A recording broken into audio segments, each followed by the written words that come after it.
Can take your gut health to the next level. My friend, you are about to find out. Welcome to the Exam Room Live, brought to you by the Physicians Committee. Hi, I am the weight loss champion, Chuck Carroll. This show now watched in more than 150 countries around the world, making it one of the most downloaded nutrition podcasts anywhere on the entire planet.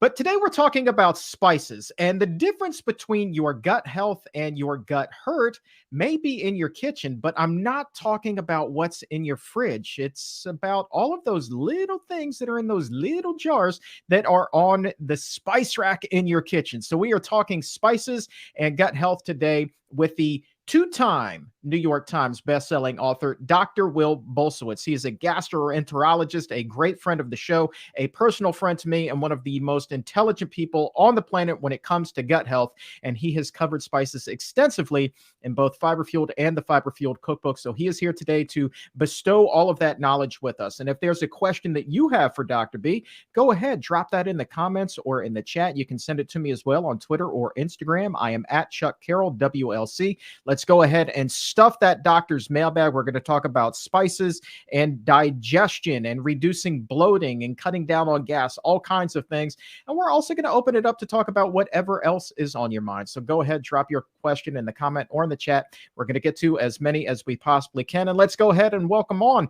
that two-time New York Times bestselling author, Dr. Will Bulsiewicz. Man, good to see you. It's been a while. It's great to see you, Chuck. It feels like it has been a while, although we did do back-to-back episodes in late May. So it's been about a month. But a quick shout out before we move forward with the episode. I just want to say hello to High Carb Beth and also Elizabeth Parrish, who are saying this is their first time watching live. Welcome to the broadcast. Thank you for being in the comments section with us. Oh, that's awesome. I love first timers. I love it so much when people are able to find the show live and that sense of community, it builds with every single episode. So I'm stoked. Welcome, guys. I'm so glad that you're here. And this is a really important topic and one that honestly, Will, I'm surprised that we haven't gotten to yet. Because you do talk about spices a lot, and how could you not in a cookbook? For goodness sakes. But people think about spices, they think about flavor, but they don't really think too much about how it might be affecting their health. In this case, specifically their gut health. Marshall has made the connection, but he's wondering which are the healthiest spices for the gut. Okay. Before I answer this question, I want to tell you my second favorite thing about spices. My second favorite thing about spices is that people who are carnivore and they claim that they eat an exclusively meat diet, they still use spices, which come from plants. That is my second favorite thing about spices. Like, you're busted. You're claiming you only eat meat, but you can't quit us, can you? You need those spices because they add flavor. That meat is boring without us. All right. So, but my favorite thing about spices is they're great for gut health. They're great. And part of what makes them great, even when you're just reaching into the spice cabinet, is the polyphenol content. Polyphenol is what gives the spices their different colors. And many of these spices, they also have unique phytochemicals that you're actually tasting. Like, what you taste, that sort of provocative thing, is actually something that is going to ultimately come into contact with your gut microbes and have beneficial effects. Chuck, I have never come across a study that says that the consumption of spices is unhealthy for the gut microbiome. Every single one that I've come across, it says that they're good for us. Spices are a great way to add diversity into your diet. I encourage people to be liberal with your use of spices. It's good for the tongue. It's also great for the gut microbes. Now, the question was, what are my favorite spices? Okay.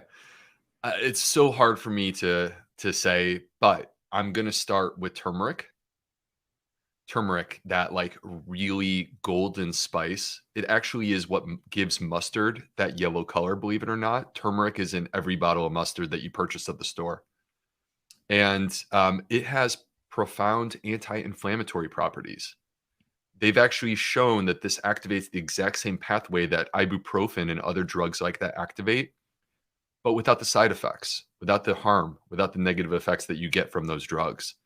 And so, speaking, for myself, in my own family, my father was very tall. He was 6'7", And I actually recommended to him that he add turmeric to his routine because he was having a lot of arthritis issues.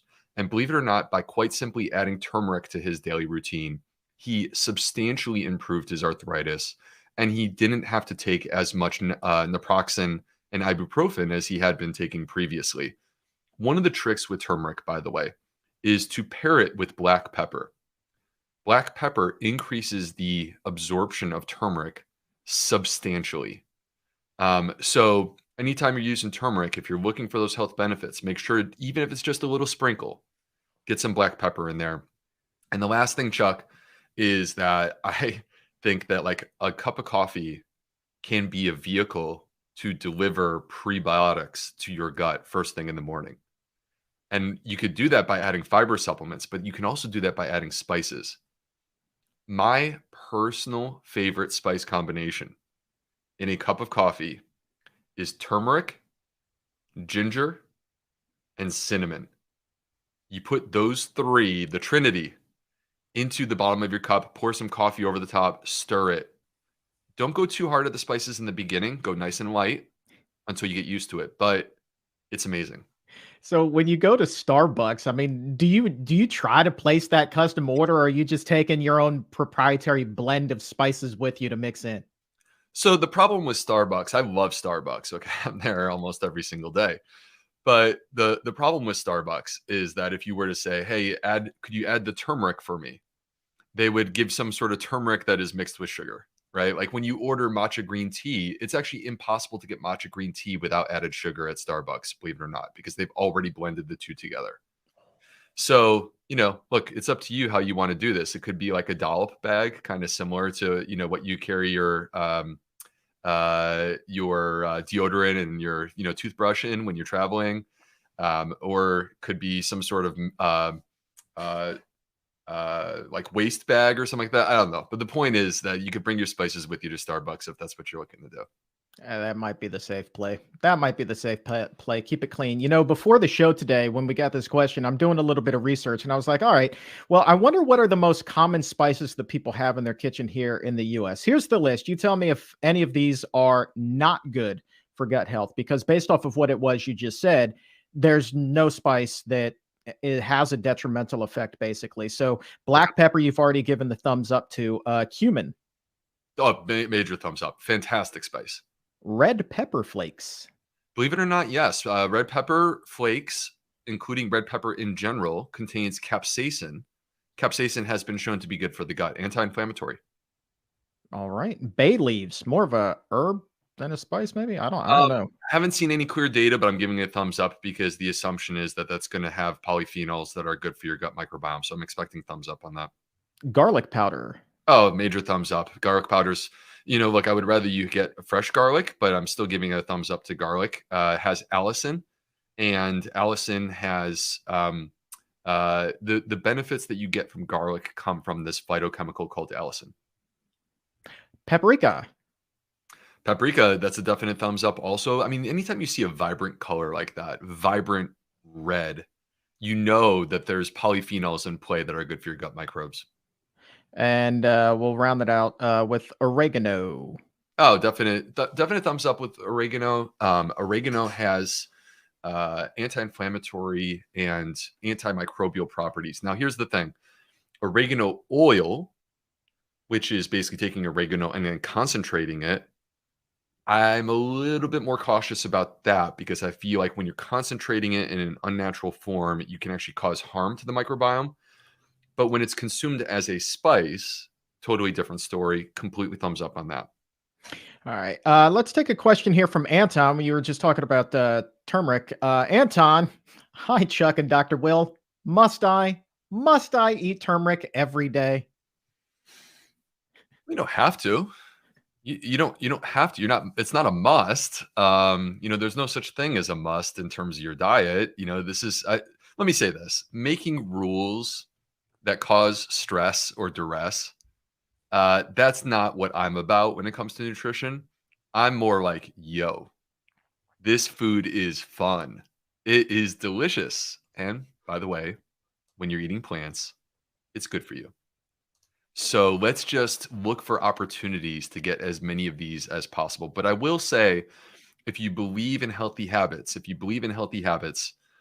meaning that that little thing that you do, but you do it consistently, will ultimately pay dividends, then looking at something like turmeric, cinnamon, and ginger in your coffee on a daily basis, if you love it, don't do it if you don't love it.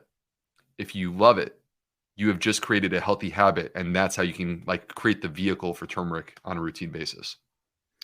Let's see here. Panna, also a first timer joining us today. So, hello. Thanks for being here. Betsy, not a first timer, but appreciates all the excellent info as always. And Michelle, the plant based dog mom, just wants to say hi to us. So, hello, one and all. Let's get specific about IBS here and spices. Interesting question. I'm not sure that there's a connection necessarily between the two here. Deidre is wondering if any spices are particularly beneficial in terms of finding some relief if you have IBS. Well, real quick, Chuck, there's a comment from Chris Wheeler in the chat box. And Chris has been eating my Trinity overnight oats from the Fiber Fields cookbook routinely. And the Trinity overnight oats includes cinnamon and turmeric and ginger. So I actually applied that spice pattern into that specific recipe. That's your own breakfast blend right there, man. That's what that is. That is a breakfast blend. The Bolsowitz breakfast blend. Definitely. What are some of the things that are beneficial for IBS? So, well, let's put it this way. First of all, peppermint. I don't know if you consider that to be a spice. You know, obviously though, like peppermint is something that could be consumed routinely, and it could be done as a form of tea, as an example. And peppermint actually has powerful research to back it up in terms of irritable bowel syndrome. Multiple studies that have all said the same thing. People have improvement of their symptoms when they consume turmeric. I'm sorry, consume peppermint.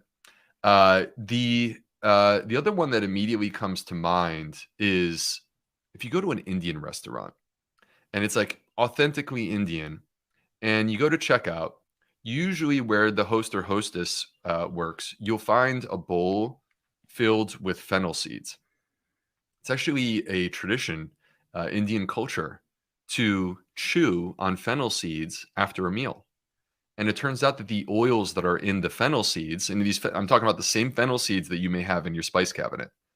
The oils that are in the fennel seeds actually are good for irritable bowel syndrome, and they help digestion.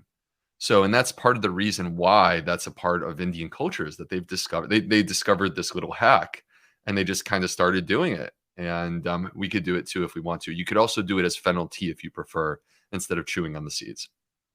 What if you mix that fennel in with something that we know probably isn't the healthiest thing for you, like sausage, right? So I know that a lot of people are keen on putting fennel in sausage.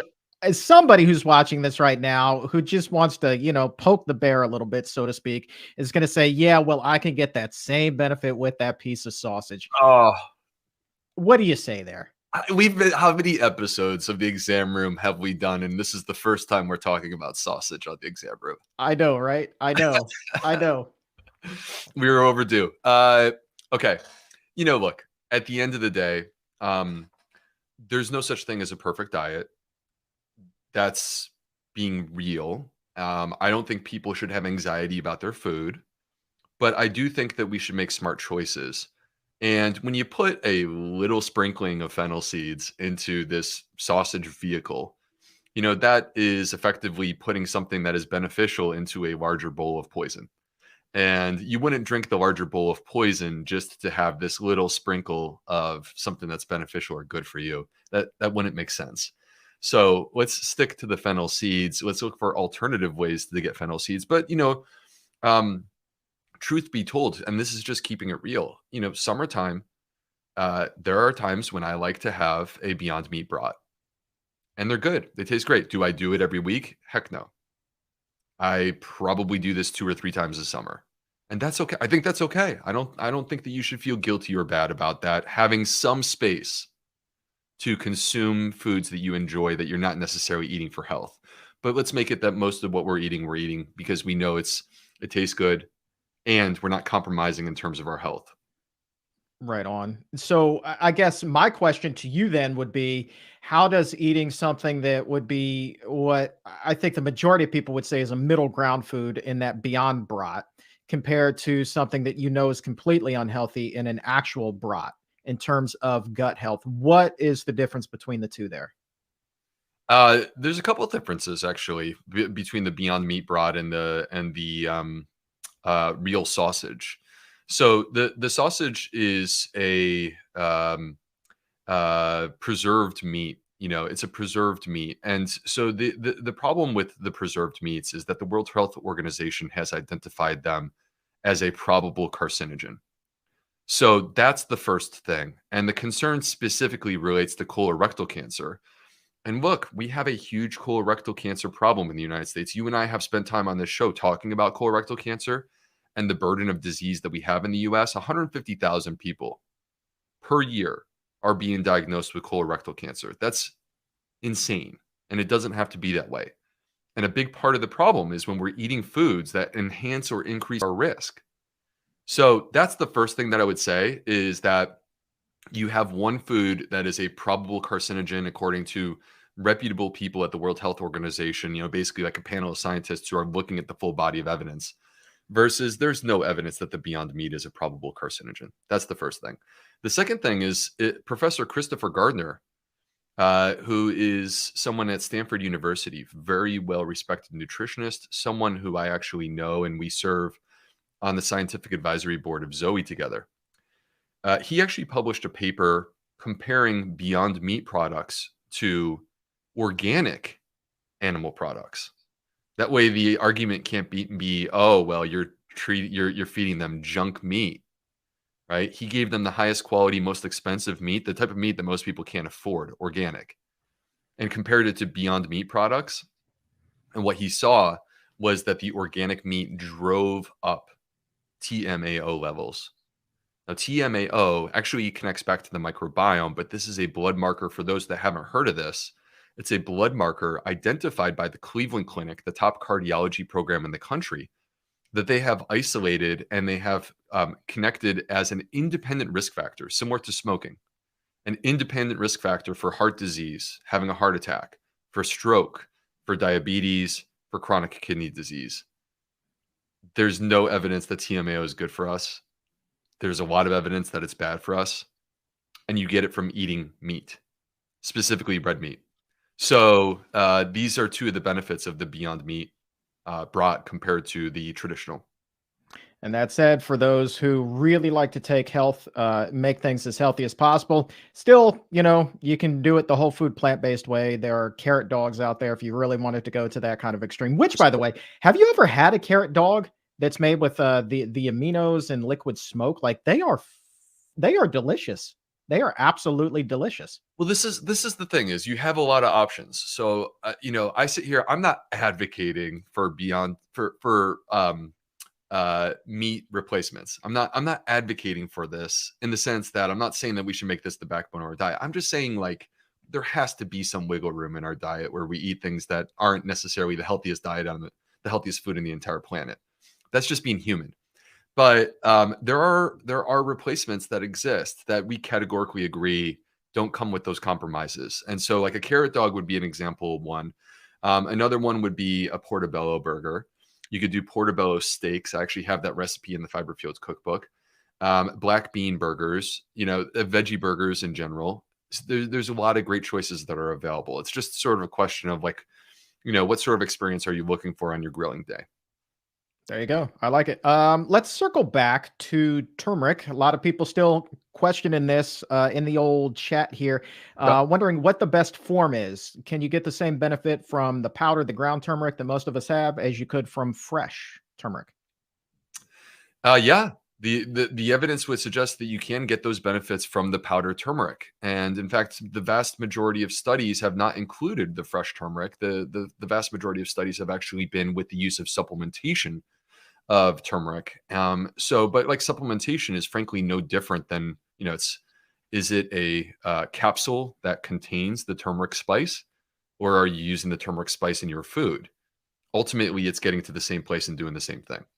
There you go. Yeah, and that was the next question from a gentleman in the chat who was wondering if the supplements were just as good as the spice. It sounds like they can almost be one and the same. Yeah, if you prefer to supplement with turmeric instead, for the person who said, I don't really like the flavor of it, I don't want to consume it on a daily basis. If you choose to take the turmeric supplement, that I think that's perfectly fine. That's your choice. But there are ways that I think are delicious to include turmeric in your life. All right, let's take an interesting question here from Barb, who is courageous enough to admit that she's suffering from a little bit of gas and bloating and wondering whether there are any spices she can incorporate in her diet to help out there. The fennel, actually. So the fennel is a great choice when it comes to gas and bloating. Going back to that one from before, and peppermint, the peppermint approach is not specific to gas, but it helps in terms of irritable bowel syndrome, and irritable bowel syndrome often comes with a package that includes gas. So I would just go back to those two. That's where the body of evidence really is the most strong.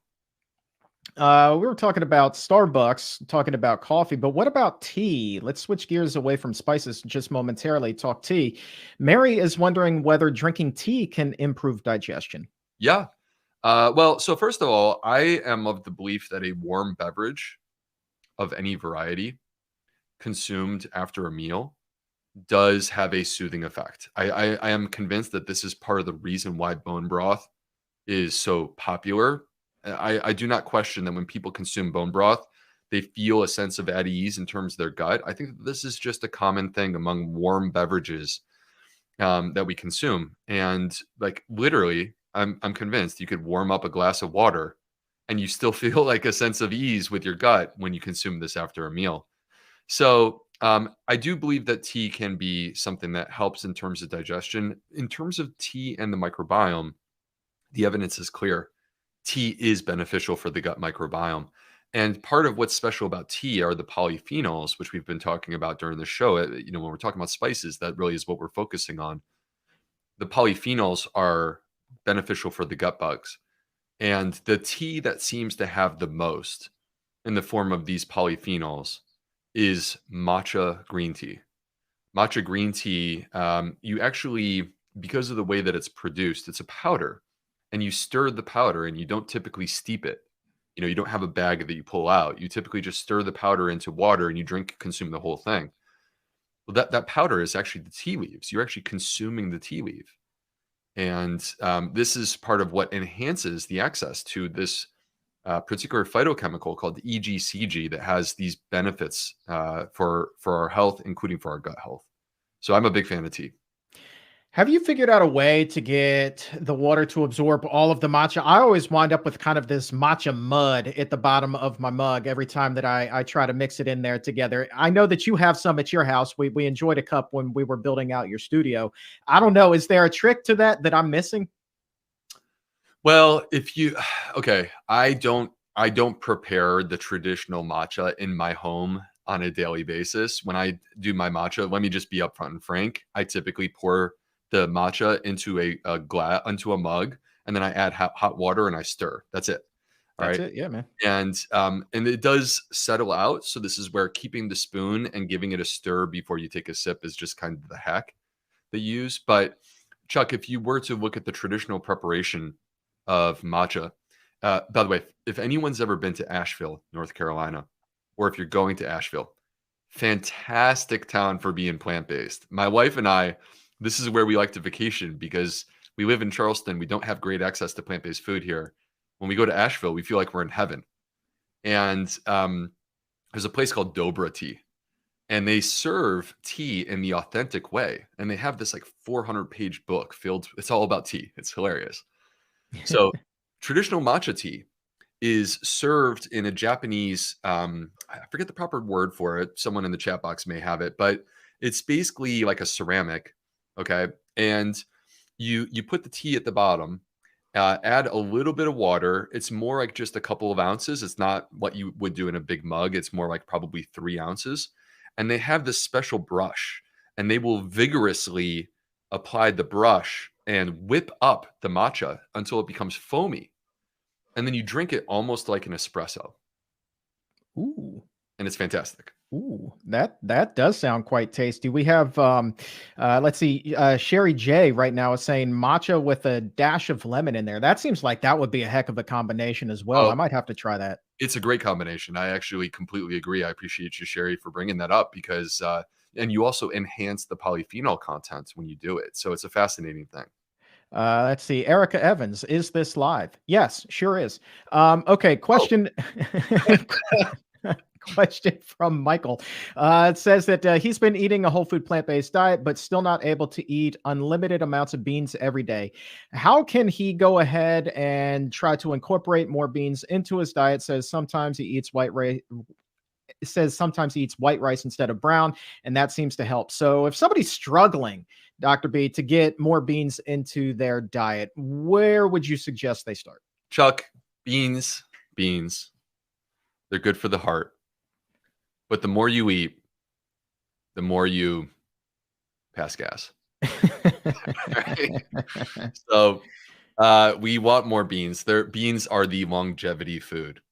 If you bring Dan Buettner from the Blue Zones on here, he's going to talk for an hour about beans, and it's hard to get him to stop talking about beans. It's a love affair, all right, because they're so good for us, and they reduce our risk of heart disease and cancer, among many other things. We want those beans. There are some tricks that you can apply. Naturally, my start low and go slow approach is a big part of the strategy that you use. What that means is getting your body adjusted to consuming beans. So don't go super hard at one meal with a ton of beans and then not eat beans for 2 weeks and talk about how that one meal made you feel bad.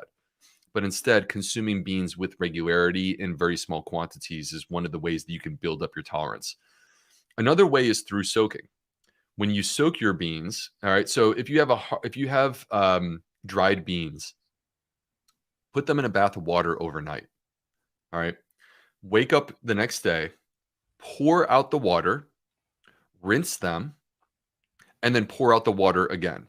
Okay, before you cook them. Or if it's canned beans, quite simply rinse them like crazy.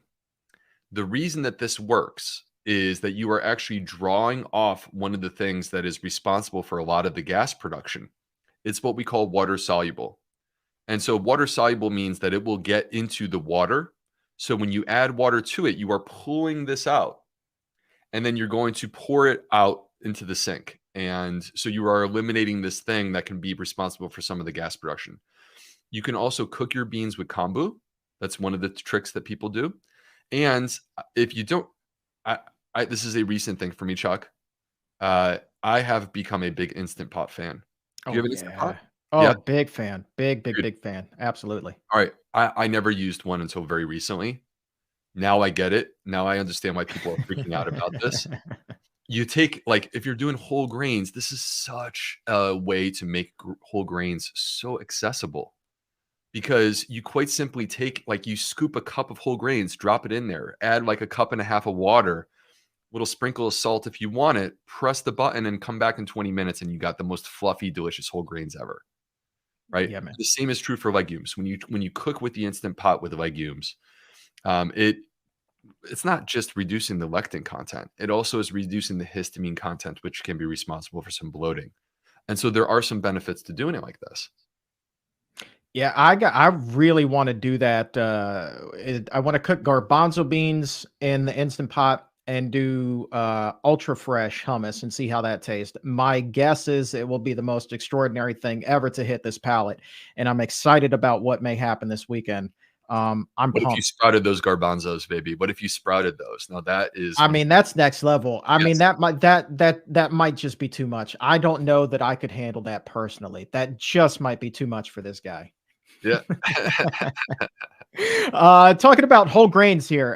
Great transition to a question from Danushka, wondering whether they can cause bloating. She specifically is wondering about quinoa. Says every time she eats quinoa salad, her stomach starts to hurt and she starts to feel gassy, like she needs to use the restroom. And sometimes, not to get too TMI here, but she may see a little bit of undigested quinoa on the way out, if you know what I mean. Sure. She loves quinoa, though. What can she do? Well, so there's a couple of things. First of all, whole grains and legumes, the story is actually very similar. There's a reason why these foods, number one, cause a lot of gas and bloating. Number two, many people will claim that they're bad for digestion. That's actually not true. You're just feeling it. And that's because they're high in fiber and resistant starches and polyphenols. That is three types of prebiotics. And that is also a lot of work for your microbiome. That's why you're struggling. But at the same time, that also makes them the ultimate gut health foods. I'm not kidding when I say that. Like, if I only get to choose one or two, here's where I'm going. Those are my one or two. Now, how can we approach this with whole grains? So, a couple of things. First, the low and slow method is in play once again. You got to make sure, because many of us have a tendency to do this. We get excited. Oh, I love quinoa. So then you serve up this massive bowl. But the quantity is part of the story. The larger the quantity of quinoa that you have in the serving, the more you are asking your gut microbes to step up and do work. So reducing the quantity of the quinoa and perhaps consuming it in smaller quantities on a more regular basis is one of the strategies. Another strategy is by cooking with the instant pot, the pressure cooker. So again, you get delicious food, so fluffy, so great, and simultaneously it becomes more digestible because you're cooking it that way. And the last thing would be sprouting it. So you can actually sprout your quinoa, and this is one of the ways to make it more accessible. So soaking it. There you go. So you're like the sprout king. I could see like the follow-up to fiber fueled being like sprout fueled or something like that. I don't know. Um, um, I am the sprout prince. I'm the sprout prince because there the it is. sprout king is Doug Evans. Doug Evans is the sprout king. I am the sprout prince. The sprout I'm in the prince. court. I'm in the court. Okay. There he's okay. You talk a lot about variety in your diet and the number of different plant foods a person should eat every week. Have a question from Norma, wondering whether when she's counting the number of different plant foods she's eating every week, would that include the foods that she's putting into her juicer? Oh, wow. It's a good question, obviously, hence my response. And here's the thing that I would say. If you're asking me, do you include these when you put them into a smoothie? That's a clear, wholehearted yes, because you're not tossing the fiber. I mean, I have to say, like, if you're putting them into your juicer, I'm a bit apprehensive to include it on the list. That being said, at the end of the day, I just want you to get as many varieties of plants in whatever way you can. My preference would be that you do it in a smoothie instead of the juicer. That way you're not giving up the fiber. That would be my preference. But if the choice is juicer versus not doing them at all, I'll still take the juicer when it comes to these types of foods. And so if that's the case and you really want to include it, I'm not mad at you. At the end of the day, it's just about fun. That's the other thing to keep in mind. Like, it's not about the rules. If the rules are causing you stress, then you're not doing it the way that I want you to. I just want you to have fun and eat more varieties of plants, period. End of story. That's it, man. Have fun with it. And this is a fun diet, man. It's all about creativity and finding innovative ways to get proper nutrition in the kitchen that's delicious and exploring and expanding the palate. And it is, dude. It is absolutely fun. If somebody asked me what's the best way to sum up a plant-based diet, fun might be the one word that I use. It should be. For many people who don't cook this way, if they're not used to cooking this way, that to them is like, come on, you're eating cardboard. It's like, no, actually, I'm not. Check out these delicious recipes, right? But I kind of feel like it's like we should all channel our inner Emerald Lagasse and just like be in the kitchen, like bam, boom, bam with the spices. You know what I mean? That's part of the fun. No doubt about it. And that's why like I find it like really fun to try things like carrot dogs, right? So like guy in the chat was saying like carrot dogs, ooh, but then we had another guy in the chat. He's like, I was skeptical too until I tried them and they're delicious. What's up, Video 1000 Nights? But I think back to when I was still overweight, right? And I must have been like 3.5 bills at this point. And a buddy of mine, a colleague at the time, takes me to this 24-hour cheesesteak diner. And the line in the middle of the night for this place was around the block. And he's like, dude, look at this. These are all of our people, right? And he's like, people would not be here if the food did not taste good. And even though I'm eating a completely different diet these days, that mentality still stays with me. I am not, no matter how healthy it is, going to eat anything if it doesn't taste good. So if this former 420-pound guy is telling you that a carrot dog tastes good, you can take it to the bank, Dr. B, that carrot dog tastes good. You know what I mean? I mean, I'm not doubting you, man. I was never pushing back or doubting you. I wholeheartedly agree. But no, I think that your point is the right point, which is that people need to understand we're not asking you to compromise your taste or your flavor. That's not the issue. We're saying to you, you can have your taste and flavor without compromising your health. This is an option, and you can take it if you want it. No question about it. Spicy food is an option for all of us as well. Some people love it, some people, not so much, but the option is always there.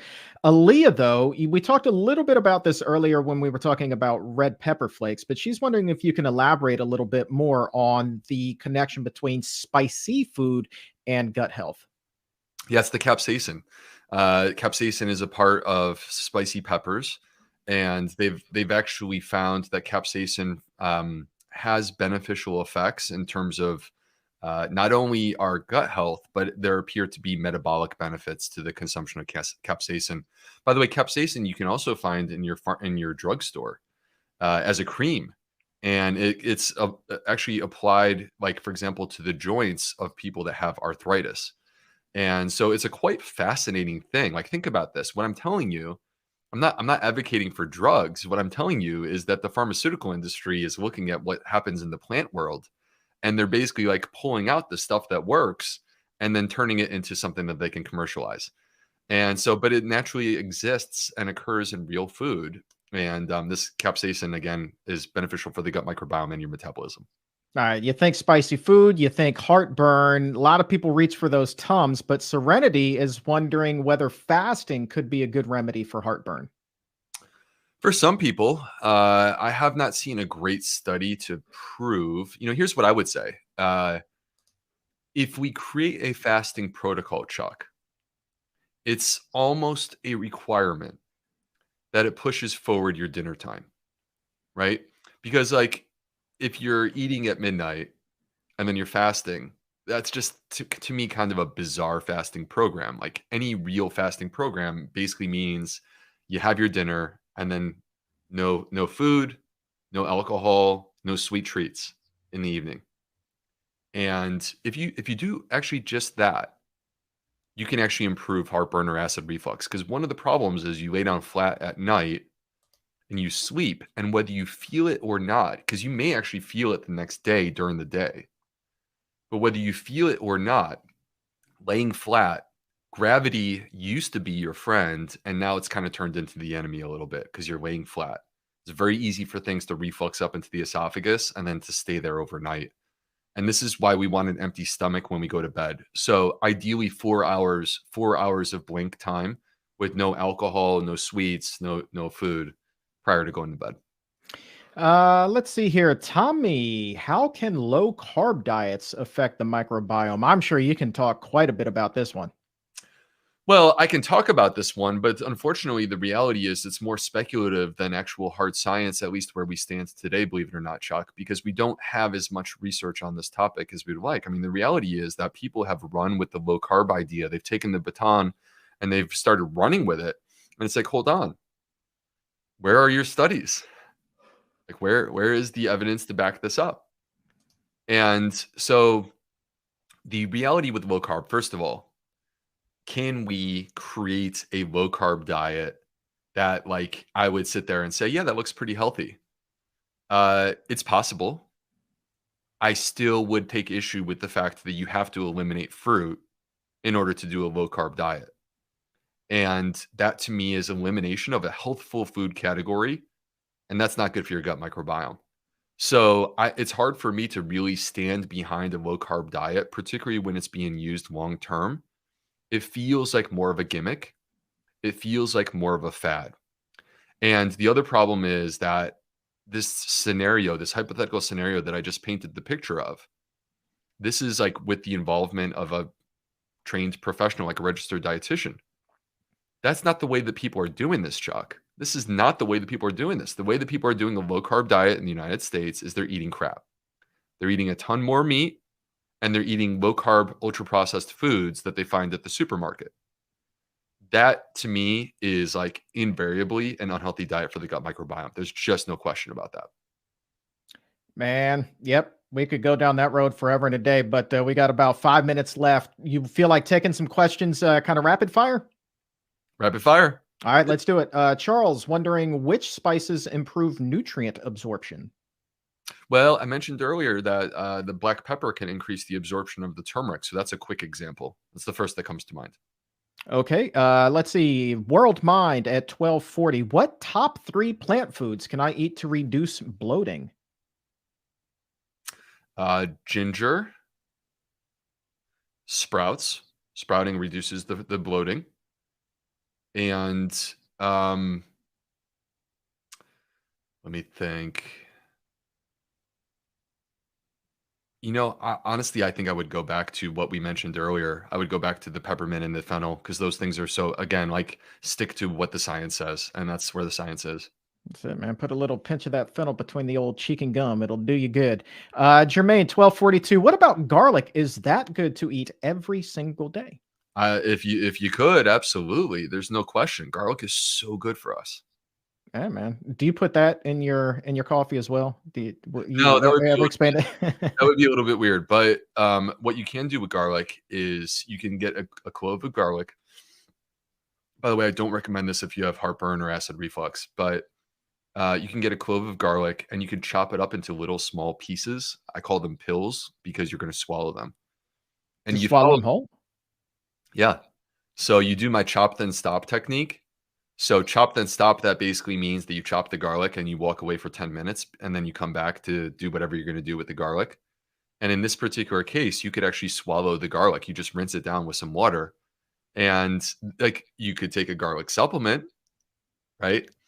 Or you can chop then stop on a garlic clove and actually just swallow garlic and take that as your supplement. And that's one of the ways you can do it, believe it or not. And my family, I don't personally do this every single day, but like when I start to get the little tickle in the throat and you know that something's starting, I do this. Wow. So that's like your emergency that you could buy in the store. You just I reach don't for do that clove of emergency. garlic. Yeah, I just do garlic. I don't do emergency. I do the garlic. That's awesome. Okay, I'm gonna give that one a try.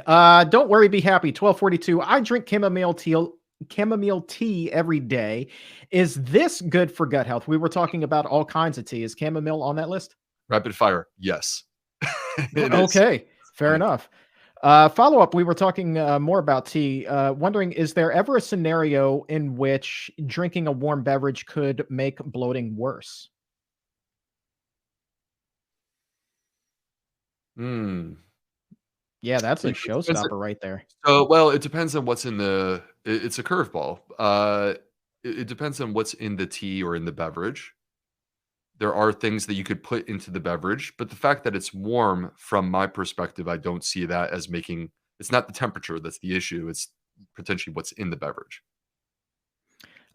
Is it better to put the spices on or on during cooking or after the cooking process or before? Does it matter? Does timing matter when it comes to spice? It's a great question. I am sure there's a study that answers this. Here's what I will say that I know. When you cook, it does change food, not necessarily for the worse. Think about tomatoes. Think about how delicious a roasted tomato is relative to what it started as when it was raw. And the lycopene content in the tomato is increased. So, from my perspective, I don't necessarily see it as bad to cook with them. I don't know which is more advantageous, and it probably is on a spice by spice basis. All right. Switching real quick away from spice over to fat. Rachel says that she's reading Fiber Fueled right now. She's loving it. How many grams of fat should she be eating every day on a whole food, plant-based diet? What would you recommend so that she can continue to lose weight and have that optimal gut health? I don't count grams of fat. I don't keep track of macros. That's never been my personal style. It's impossible for me to go and advocate for that because that's not something that I've ever done. I don't even count grams of fiber, even though I've written 2 books about fiber. I count plants. I focus on plants. I eat varieties of plants. I would recommend actually the same. And if you're trying to lose weight, the key with the fat is, from my perspective, don't consume oil, because oil is when you're actually extracting and removing the fiber and you're just eating it with such caloric density. That to me is problematic for a person who's trying to lose weight. But on the flip side, in moderation, I don't have a problem with nuts and with avocados because they still contain the fiber. And if you eat them in moderation, like without being, sort of ridiculous about them, then your satiety hormones, your mechanisms will kick in and you will stop eating. And that's the key.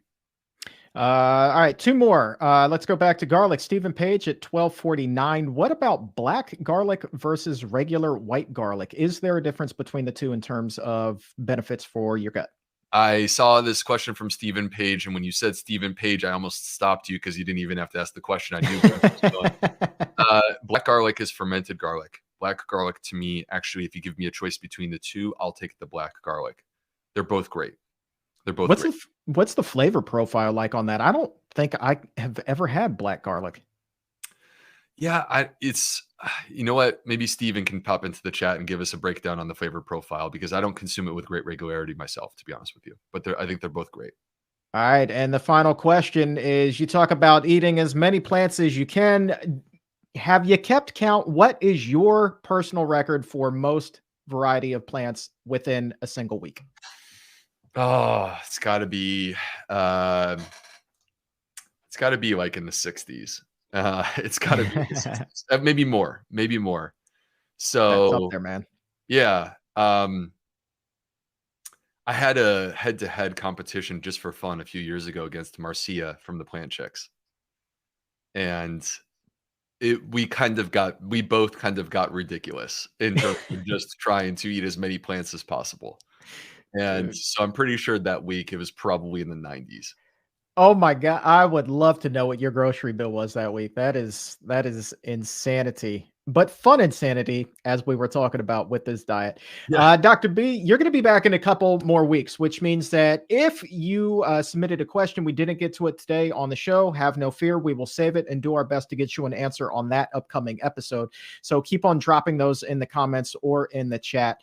And if you have not yet picked up your copy of the Fiber Fueled Cookbook, go ahead and do that as well. There's a link to that right now in the show description and in the episode notes. And I know you're always such a busy guy, man. What else do you have going on? Any programs coming up that people should be aware of? Yeah, actually, it's great timing. I'm starting the Plant Fed Gut Masterclass, which is my Cadillac program. It's a 7-week gut health program. It's about a complete educational foundation. So this is not like a quick fix thing. This is like you're ready to take 7 weeks and fully immerse yourself. Video lessons, audio lessons, live Q&As every single week to cover the material with me, live Q&As with other people, guest lecturers, active Facebook group. When I started the program in September of 2020, Chuck, I believe we had like 8 recipes. We're now up to 27 recipes. It's almost like getting an additional cookbook. We have an entire book that is over 100 pages long that's a part of the program. So the point is, like, I go out of my way to ensure that every person who does this program, they feel that they got tremendous value, like the value of the course being 4, 5, 6 times more than what you pay. And this is the reason why what I've consistently achieved is more than 95% of people who take my course, they would recommend it to their friends. And that's something that I'm very proud of. That's the hard work and play. Absolutely, man. You know that somebody's getting something out of it if they're willing to put their name on the line for it, and back it up and say that's a quality product. And there's no doubt that that is indeed what it is you are delivering. So go ahead, sign up for that course today. And Dr. B, thank you so much for being here on short notice, man. To be perfectly honest with everybody, greatly do appreciate it. Can't wait to talk to you again in a couple of weeks. Can't wait to talk to you again. Maybe we'll talk about sausages some more, Chuck. Thank you. Maybe we'll come up with some more carrot dog recipes or sausage alternatives that are whole food plant-based. That's the whole thing with this. It's about having fun and getting healthy at the same time. And you put those two things together, you're really living a pretty rich life in so many ways imaginable. And before we wrap up today, I would like to send best wishes to the family of Skip Trimble, who was a longtime Physicians Committee supporter and also just a powerhouse for animal protection who lived in Texas. And Skip unfortunately passed away recently, and his memorial service is today in Dallas. So I wanted to take a moment on behalf of everyone here at the Physicians Committee and send all of our best to Skip's wife, Mary, and their entire family. And thank you so much, Skip, for everything that you did with your time here on Earth. And for everyone here at the Physicians Committee, I am the weight loss champion, Chuck Carroll. Thank you so very much for tuning in today, raising your health IQs with us as we learned a whole heck of a lot about spice. This show was incredibly just too much fun. Thank you again, Dr. Will Bolsowitz and the crew behind the scenes that makes that magic happen. Appreciate you as always. And until next time, keep it plant-based.